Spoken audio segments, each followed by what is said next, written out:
The conventional clinician has a glucose-centric paradigm. And so we look at the glucose and we say, next, we just need to lower the glucose at any cost.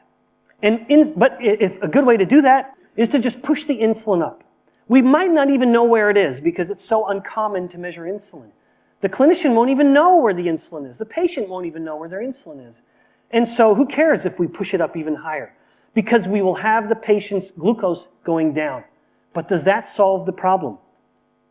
No. This meta-analysis that was published a number of years ago noted that there is no clinical benefit to lowering the patient's lowering glucose in type 2 diabetes with elevating insulin.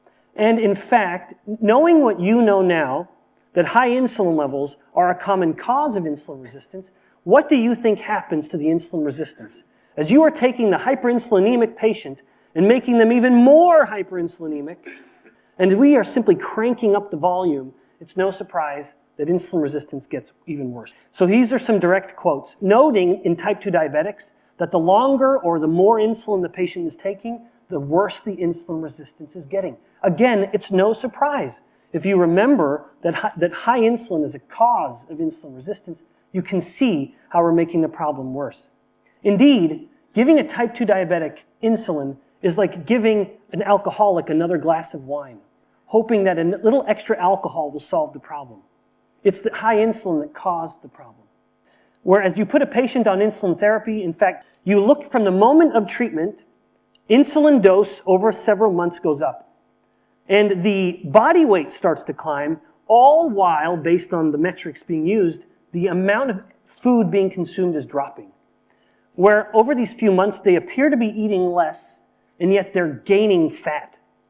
Now that might seem impossible if you strictly adhere to the laws of thermodynamics, which I do actually, but I'm not ignorant enough to think that the human body is a closed system. I have, and your bodies as well, we are open to the universe, and we cannot ever totally account for all the energy that's being exchanged.